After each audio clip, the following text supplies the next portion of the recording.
ಬಗ್ಗೆ ನಟ ಕಮಲ್ ಹಾಸನ್ ಎಡವಟ್ಟೊಂದನ್ನ ಮಾಡಿದ್ದಾರೆ. ಕನ್ನಡ ಹುಟ್ಟಿದ್ದು ತಮಿಳಿನಿಂದ ಅಂತ ಹೇಳಿದ್ದಾರೆ ಕಮಲ್ ಹಾಸನ್. ಈಗ ಕಮಲ್ ಹಾಸನ್ ವಿರುದ್ಧ ವ್ಯಾಪಕ ಆಕ್ರೋಶ ವ್ಯಕ್ತವಾಗಿದೆ. ನಟ ಕಮಲ್ ವಿರುದ್ಧ ರಾಜ್ಯದಾದ್ಯಂತ ಆಕ್ರೋಶ. ಕಮಲ್ ಹಾಸನ್ ಕೊಟ್ಟಂತ ಈ ಹೇಳಿಕೆ ವಿವಾದಕ್ಕೆ ಕಾರಣವಾಗಿದೆ. ಕಮಲ್ ಹಾಸನ್ ವಿರುದ್ಧ ಕನ್ನಡ ಸಂಘಟನೆ ಆಕ್ರೋಶವನ್ನ ವ್ಯಕ್ತಪಡಿಸ್ತಾ ಇದೆ. ಕಮಲ್ ಹಾಸನ್ ಕೊಟ್ಟಂತ ಸ್ಟೇಟ್ಮೆಂಟ್ ಬಹಳ ದೊಡ್ಡ ವಿವಾದಕ್ಕೆ ಕಾರಣವಾಗಿದೆ. ಕನ್ನಡದ ಬಗ್ಗೆ ನಟ ಕಮಲ್ ಹಾಸನ್ ಮಾಡಿದಂತ ಎಡವಟ್ಟಿದು. ಕಾರ್ಯಕ್ರಮದ ವೇದಿಕೆಯೊಂದರಲ್ಲಿ ಕಮಲ್ ಹಾಸನ್ ಕೊಟ್ಟಂತ ಈ ಸ್ಟೇಟ್ಮೆಂಟ್ ಕನ್ನಡಿಗರನ್ನ ಸಿಡಿದೆಬ್ಬಿಸಿದೆ. ಕನ್ನಡ ಭಾಷೆಯ ಬಗ್ಗೆ ಕಮಲ್ ಹಾಸನ್ ಕೊಟ್ಟಂತಹ ಈ ಹೇಳಿಕೆಯಿಂದಾಗಿ ಕನ್ನಡಿಗರು ಆಕ್ರೋಶವನ್ನ ವ್ಯಕ್ತಪಡಿಸ್ತಾ ಇದ್ದಾರೆ. ವಿವಾದವನ್ನ ಸೃಷ್ಟಿ ಮಾಡಿದೆ ಕಮಲ್ ಹಾಸನ್ ಹೇಳಿಕೆ. ಕನ್ನಡದ ವಿಚಾರದಲ್ಲಿ ಕಮಲ್ ಹಾಸನ್ ಮಾಡಿದಂತ ಎಡವಟ್ಟಿದು. ಕರ್ನಾಟಕ ರಕ್ಷಣಾ ವೇದಿಕೆಗೆ ಏನೇ ಬರಲಿ ಏನೇ ಬರಲಿ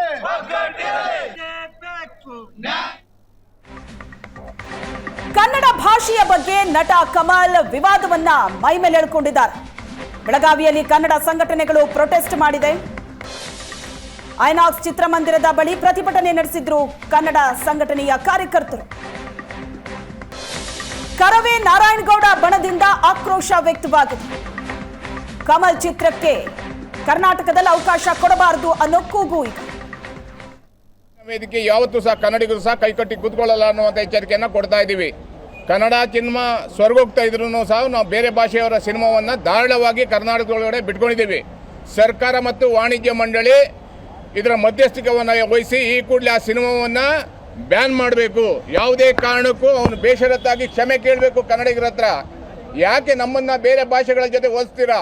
ಕನ್ನಡಿಗರು ನಿಮ್ಗೇನಾದ್ರು ದ್ರೋಹ ಮಾಡಿದಾರಾ?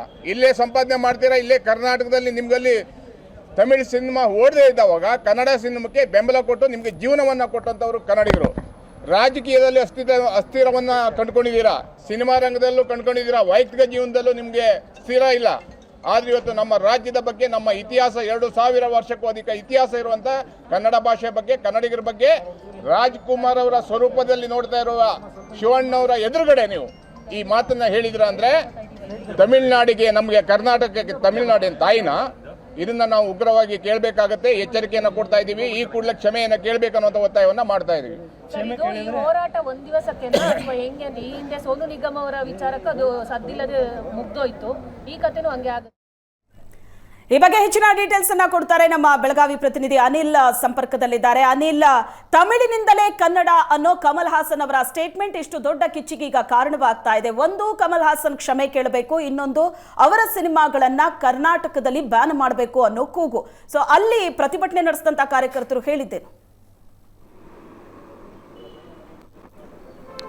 ಹೌದು ಶ್ವೇತಾ, ತಮಿಳುನಿಂದಲೇ ಕನ್ನಡ ಹುಟ್ಟಿದ್ದು ಅಂತೇಳಿ ಹೇಳಿಕೆ ನೀಡಿ ಇದೀಗ ನಟ ಕಮಲ್ ಹಾಸನ್ ಪೇಜ್ಗೆ ಸಿಲುಕಿರುವಂಥದ್ದು. ಕಮಲ್ ಹಾಸನ್ ವಿರುದ್ಧ ರಾಜ್ಯಾದ್ಯಂತ ಆಕ್ರೋಶಗಳು ಕೂಡ ವ್ಯಕ್ತವಾಗ್ತಿರುವಂಥದ್ದು. ಇವತ್ತು ಬೆಳಗಾವಿಯ ಕರ್ನಾಟಕ ರಕ್ಷಣಾ ವೇದಿಕೆ ನಾರಾಯಣಗೌಡ ಬಣದ ಕಾರ್ಯಕರ್ತರು ಕೂಡ ಪ್ರತಿಭಟನೆಯನ್ನು ನಡೆಸಿ ಆಕ್ರೋಶವನ್ನು ವ್ಯಕ್ತಪಡಿಸಿದರು. ಅದರ ಜೊತೆಗೇನೆ ಬೆಳಗಾವಿಯ ಇರ್ತಕ್ಕಂತಹ ಮುಂಭಾಗದಲ್ಲಿ ಕರವೇ ಕಾರ್ಯಕ್ರಮ ಕಮಲ್ ಹಾಸನ್ ಅವರ ಭಾವಚಿತ್ರಕ್ಕೆ ಬೆಂಕಿಯನ್ನು ಹಚ್ಚಿರುವಂಥದ್ದು, ಅವರ ಭಾವಚಿತ್ರಕ್ಕೆ ಕೊಟ್ಟಿರುವಂಥದ್ದು. ಕನ್ನಡ ಭಾಷೆಗೆ ತನ್ನದೇ ಅಂತ ಇತಿಹಾಸ ಇದೆ, ಆದರೆ ಕಮಲ್ ಹಾಸನ್ ಈ ರೀತಿ ಹೇಳಿಕೆ ನೀಡಬಾರ್ದಾಗಿತ್ತು. ಹೀಗಾಗಿ ಕಮಲ್ ಹಾಸನ್ ಅವರ ಚಿತ್ರಗಳನ್ನ ಬೆಳಗಾವಿ ಐನಾಕ್ಸ್ ಥಿಯೇಟರ್ ಅಲ್ಲಿ ಯಾವುದೇ ಕಾರಣಕ್ಕೂ ಪ್ರಸಾರ ಮಾಡಬಾರ್ದು ಅಂತ ಆಗ್ರಹವನ್ನು ಕೂಡ ಮಾಡಿರುವಂತ ನಮ್ಮ ಜೊತೆಗೆ ಕರವೇ ಜಿಲ್ಲಾಧ್ಯಕ್ಷ ಅಂತ ದೀಪಕ್ ಗುರುಮಠ ಇದ್ದಾರೆ, ಅವ್ರನ್ನು ಮಾತಾಡ್ತಾರೆ. ಈಗ ಕಮಲ್ ಹಾಸನ್ ಅವರು ಆ ರೀತಿ ಹೇಳಿಕೆ ನೀಡಿದ್ದು, ನೀವು ಕೂಡ ಪ್ರತಿಭಟನೆ ನಡೆಸಿದ್ರಿ. ಹೌದು, ಯಾರೋ ಒಬ್ಬ ಸಣ್ಣ ಹುಡುಗರು ಸಹ ಮಾತಾಡುವುದಿಲ್ಲ ಅಂಥದನ್ನ ಸುಮಾರು 3-4 ವರ್ಷಗಳ ಇತಿಹಾಸ ಇರುವಂಥ ಕನ್ನಡ ಭಾಷೆಯ ಲಿಪಿಯ ಬಗ್ಗೆ ಇವತ್ತೊಂದು ಯಾವುದೋ ಒಂದು ಭಾಷೆಯಿಂದ ಹುಟ್ಕೊಂಡಿದೆ ಅಂತ ಹೇಳಿ ಉದ್ದಟತನದ ಹೇಳಿಕೆಯನ್ನು ಅದು ಒಬ್ಬ ಭಾರತದ ಕಲಾವಿದ, ಸುಪ್ರಸಿದ್ಧ ಚಲನಚಿತ್ರ ನಟ ಕಮಲ್. ನಾವು ಯಾರು ಕೂಡ ಕನ್ನಡಿಗರು ಸಹಿಸುವುದಿಲ್ಲ. ಭಾಷೆ ಇತಿಹಾಸ ಅವ್ರಿಗೆ ಗೊತ್ತಿಲ್ಲ, ಕನ್ನಡದ ನಾಡಿನ ಇತಿಹಾಸ ಅವ್ರಿಗೆ ಗೊತ್ತಿಲ್ಲ. ಅದಕ್ಕೆ ಅವರು ಅದ್ರ ಬಗ್ಗೆ ಅರ್ಥ ಮಾಡಿಕೊಂಡು ತಿಳ್ಕೊಂಡು ಕನ್ನಡದ ಇತಿಹಾಸವನ್ನು ತಿಳ್ಕೊಂಡು ಮಾತಾಡಲಿ. ತಕ್ಷಣವೇ ಕಮಲ್ ಹಾಸನ್ ಅವರು ಇಡೀ ರಾಜ್ಯದ ಕನ್ನಡಿಗರ ಬಹಿರಂಗ ಕ್ಷಮೆ ಯಾಚಿಸಬೇಕು. ಏನು ಅವರು ಏನು ಮಾತನಾಡಿದ್ದಾರೆ ಅದನ್ನು ವಾಪಸ್ ಪಡಿಬೇಕಂತೇಳಿ ಇವತ್ತು ಕರ್ನಾಟಕ ರಕ್ಷಣಾ ವೇದಿಕೆ ಸನ್ಮಾನ್ಯ ಶ್ರೀಯುತ TN ನಾರಾಯಣಗೌಡರ ನೇತೃತ್ವದ ಬೆಳಗಾವಿ ಜಿಲ್ಲಾ ಘಟಕ ಇವತ್ತು ಕಮಲ್ ಹಾಸನ್ ಪೋಸ್ಟ್ಗಳನ್ನು ಸುಟ್ಟು ಹಾಕೋದ್ರ ಮುಖಾಂತರ ನಮ್ಮ ಆಕ್ರೋಶವನ್ನು ವ್ಯಕ್ತಪಡಿಸಿದ್ದೀವಿ. ಇನ್ನು ಮುಂದಿನ ದಿನಗಳಲ್ಲಿ ಅವರು ಇದೇ ರೀತಿ ಮುಂದುವರಿಸಿದ್ದೇ ಆದಲ್ಲಿ ಕರ್ನಾಟಕದೊಳಗಡೆ ಯಾವುದೇ ಕೂಡ ತಮಿಳ್ ಚಲನಚಿತ್ರ ಆಗಿರ್ಬೋದು, ಕಮಲ್ ಹಾಸನ್ ಅವರು ನಟಿಸಿರುವಂಥ ಯಾವುದೇ ಚಲನಚಿತ್ರಗಳನ್ನು ಬೆಳಗಾವಿಯಲ್ಲಿ ನಾವು ಪ್ರದರ್ಶನ ಮಾಡೋಕ್ಕೆ ಅವಕಾಶ ಮಾಡಿಕೊಡೋದಿಲ್ಲ ಅಂತ ಹೇಳಿ ಎಚ್ಚರಿಕೆಯನ್ನು ಕೊಡ್ತಾ ಇದ್ದೀವಿ. ಶ್ವೇತಾ, ಇವಿಷ್ಟು ಹೋರಾಟಗಾರ ಹೇಳ್ತಿರುವಂಥದ್ದು. ಈಗಾಗಲೇ ಏನು ಕಮಲ್ ಹಾಸನ್ ತಕ್ಷಣವೇ ಕ್ಷಮೆಯನ್ನು ಕೇಳಬೇಕು, ಇಲ್ಲವಾದರೆ ರಾಜ್ಯಾದ್ಯಂತ ಬೆಳಗಾವಿಯಲ್ಲೂ ಕೂಡ ಯಾವುದೇ ರೀತಿಯ ಕಮಲ್ ಹಾಸನ್ ನಟನೆ ಯಾವುದೇ ಚಿತ್ರ ಪ್ರದರ್ಶನಕ್ಕೆ ನಾವು ಅವಕಾಶ ಕೊಡೋದಿಲ್ಲ ಅಂತೇಳಿ ಕೂಡ ಎಚ್ಚರಿಕೆ ನೀಡಿರುವಂಥದ್ದು. ಈಗ ಚಿತ್ರಮಂದಿರದ ಮಾಲೀಕರು ಕೂಡ ಅದೇ ಎಚ್ಚರಿಕೆಯನ್ನು ಕರ್ವೆ ಕಾರ್ಯಕರ್ತರು ನೀಡಿರುವಂಥದ್ದು. Shweta, yes, thank you Anil ನಿಮ್ಮೆಲ್ಲ ಡೀಟೇಲ್ಸ್ಗೆ. ಕನ್ನಡ ಭಾಷೆಯ ಬಗ್ಗೆ ಕಮಲ್ ಹಾಸನ್ ವಿವಾದ. ನಟ ಕಮಲ್ ವಿರುದ್ಧ ನಾರಾಯಣಗೌಡ ಕಿಡಿಕಾರಿದ್ದಾರೆ. ಆಡಿದ್ದಾರೆ. ನಾವು ನಾಳೆ ದಿನ ನಮ್ಮ ಪದಾಧಿಕಾರಿಗಳು ಹಾಗೂ ಮಾಜಿ ಅಧ್ಯಕ್ಷರುಗಳು ವಿತರಕ ಏನಿದ್ದಾರೆ ಇವತ್ತಿನ ದಿನ ಅವ್ರನ್ನೂ ಕರೆದು ಒಂದು ಗಟ್ಟಿ ನಿರ್ಮಾಣ ತಗೊಳ್ತೀವಿ. ಏನು ಮಾಡಬೇಕು ಅನ್ನೋದು ನಿರ್ಣಯ ಮಾಡಿಸ್ತೀವಿ. ನಾಳೆ ಗೊತ್ತಾಗುತ್ತೆ ನಿಮಗೆ. ಎಲ್ಲರೂ ಕರೆದು ನಿಮಗೆ ತಿಳಿಸ್ತೀವಿ ಏನು ಮಾಡ್ತಾ ಇದ್ದೀವಿ ಅನ್ನೋದು. ಏನು ಇವತ್ತು ನಮ್ಮ ರಕ್ಷಣಾ ವೇದಿಕೆ ಅವ್ರು ಏನು ಹೇಳ್ತಾ ಇದ್ದಾರೆ, ಬಹಿರಂಗವಾಗಿ ಇಲ್ಲಿ ಬಂದು ಚೇಂಬರ್ಗೆ ಬಂದು ಕ್ಷಮಾಪಣೆ ಕೇಳಬೇಕು ಅನ್ನೋದು ಅವರು ವಾದ. ಅದನ್ನು ನಾವು ಸಭೆಯಲ್ಲಿ ಮಂಡಿಸ್ತೀವಿ ಏನು ಮಾಡಬೇಕು ಅನ್ನೋದನ್ನು. ಅದನ್ನು ಇಮಿಡಿಯೇಟಾಗಿ ತಮ್ಮನ್ನೆಲ್ಲ ಕರೆದು ನಾವು ತಿಳಿಸ್ತೀವಿ. ಸಭೆ ಯಾವಾಗ ನಡೆಯುತ್ತೆ ಸರ್?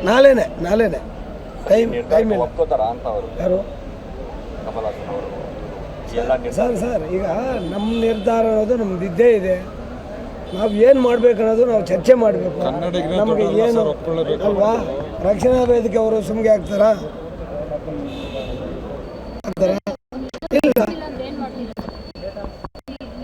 ಸಿನಿಮಾವನ್ನು ಯಾವುದೇ ಥಿಯೇಟ್ರಲ್ಲಿ ಬಿಡುಗಡೆ ಮಾಡಲಿಕ್ಕೆ ಅವಕಾಶವನ್ನು ಮಾಡಿಕೊಡಲ್ಲ ಅನ್ನುವಂಥ ಎಚ್ಚರಿಕೆಯನ್ನು ಕೊಡ್ತಾ ಇದ್ದೀವಿ.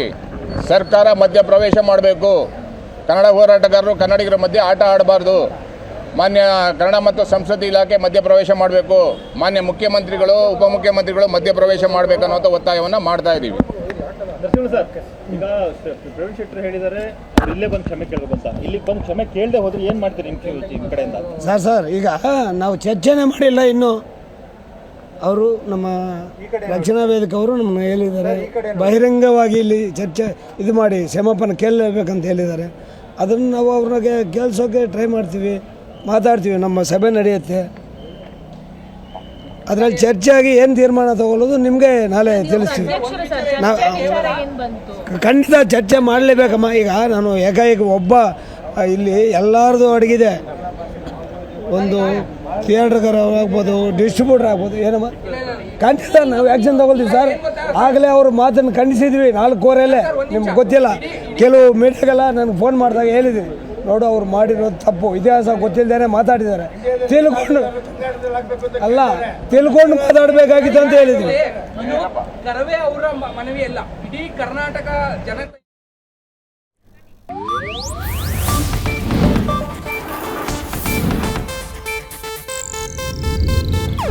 ಇದು ಏಷ್ಯಾನೆಟ್ ನ್ಯೂಸ್ ನೆಟ್ವರ್ಕ್ ಪ್ರಸ್ತುತಿ.